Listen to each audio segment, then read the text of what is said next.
இந்த நிகழ்ச்சியே சரக்கு சம்பந்தப்பட்டதுதான்.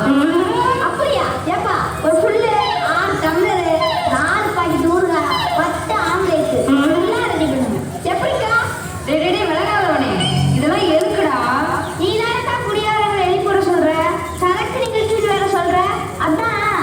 அட மூடா, யாரு அந்த குடிகார பையில கூட்டு வந்தது? துரத்துறா இவனா.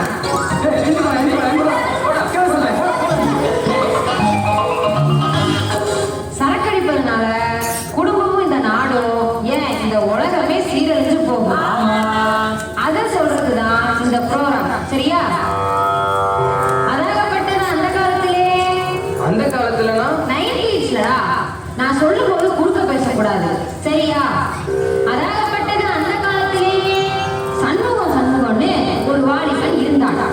அவன் நல்லா படிச்ச பெரிய தொழிற்சாலையிலே ஒரு சூப்பர்வைசரானான். சம்பாதிப்பதை அப்படியே வீட்டிற்கு கொடுத்தான். சாயங்காலத்திலே நண்பர்களோடு சந்தோஷமா பேசிக்கிட்டு இருப்பான். டேய் மடப்பசங்களா, நான் சொன்ன ஆமான்னு சொல்லணும்லடா, ஏன்டா சொல்லல? நீங்க தான் குறுக்க பேசக்கூடாதுன்னு சொன்னீங்க. டேய் ஆமா போடுறதுக்கு தானே சம்பளம் வாங்குறீங்க, அதை உருப்படியா செய்யுங்க. சண்முகத்துக்கு கல்யாணம் பண்ணி வைக்க தடபடலா ஏற்பாடு நடந்தது.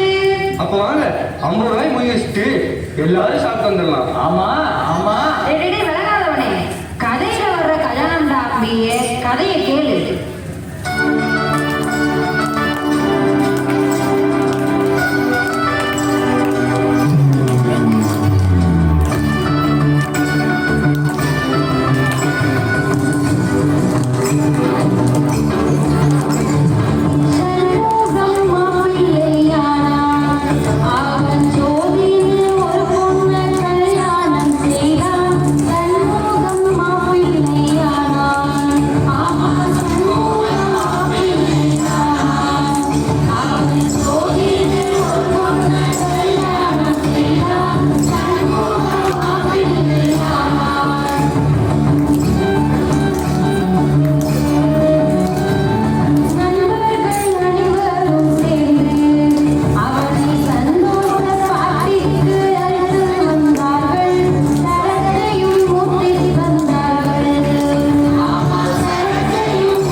கம்பெனினா மன்னாரன் கம்பெனியா? அப்படி கேளு. ஒருத்தனை குடிகார பயலாக்குறதுக்கு குடிகார பயலெல்லாம் சேர்ந்து வச்ச பேருதான் கம்பெனி. ஒருத்தரை விட்டுட்டு ஒருத்தர் குடிக்க மாட்டாங்களாம். சரிதானக்கா, எல்லாரும் சாப்பிடும் போது ஒருத்தர் மட்டும் சாப்பிடாம இருந்தா வயிறு வலிக்காதா?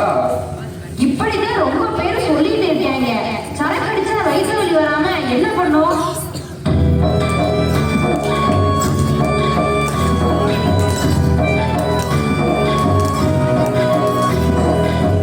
கை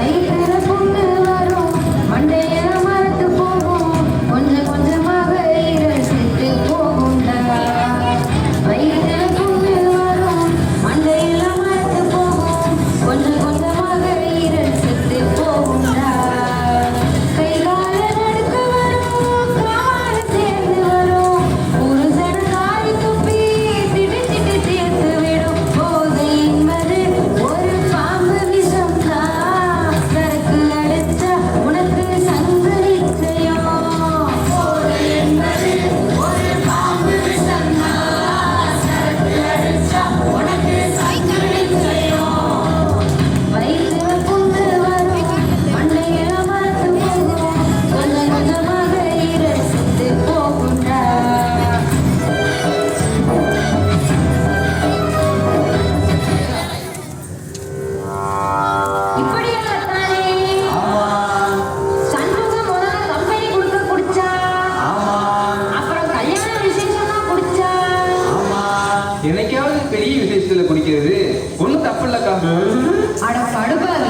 தை மாசம் 10 முகூர்த்தம் வருது. அப்ப குடிச்சுக்கிட்டே இருக்கிறதா? சண்முகம் அப்படித்தாண்டா குடிகாரனானா? முதல்ல விசேஷத்துல குடிச்சான், சரி. அப்புறம் விசேஷத்துல எல்லாம் குடிச்சான், சரி. அப்புறம் வீட்லயே குடிக்க ஆரம்பிச்சுட்டான். அப்புறம்க்கா? அப்புறம் என்ன, பகல் குடிகாரன் ஆயிட்டான். சம்பாதிக்கிறது எல்லாம் சரக்கு அடிச்சான், ஆமா. சம்சாரத்தை அடிச்சு காசு கேட்டான், ஆமா. பெத்த பிள்ளைகளை மட்டும் செல்லமா வச்சுக்கிட்டான். ஆமா. ஆமா. பிள்ளைகளுக்கு அவன் குடிக்கிறது குடிக்கல. ஆமா. கடன்காரங்க சொல்ல தாங்காம அவங்க அம்மா தினந்தோறும் அழுகிறத பிள்ளைகளால தாங்க முடியல. ஐயோ பாவம். ஐயோ பாவம்னா அவனை விட்டுட முடியுமா? அவனை திருத்த வேணாமா? ஏக்கா, சண்முகம் தான் பகல் குடிகாரன் ஆயிட்டான்ல, எப்படி திருந்துவான்? எல்லாத்துக்கும் வழி இருக்கு. ஆமா. அவன் மது போதையை விரும்புகிறான். ஆமா. அதனால அதை விட போதை கொடுக்கிற ஒன்றை கொடுத்தா அவன் மதுவை மறந்து விடுவான். அக்கா அக்கா, என்ன சொல்றீங்க? திருத்துறதுக்கு வழி சொல்லுவீங்கன்னு பார்த்தா தீர்த்து கட்ட வழி சொல்றீங்க. அன்பாலும் பாசத்தாலும் முடியாதது ஒன்றும் இல்லை. ஆமா.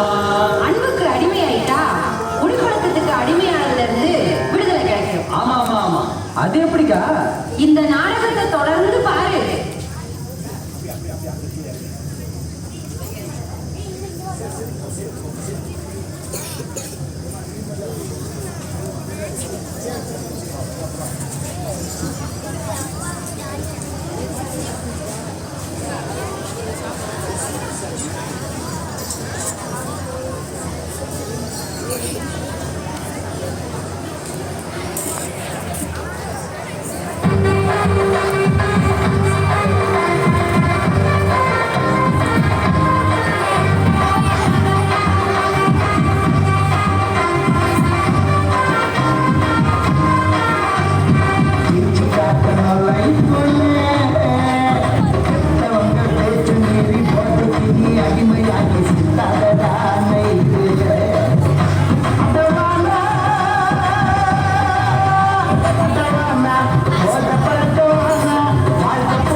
தோசை பழம்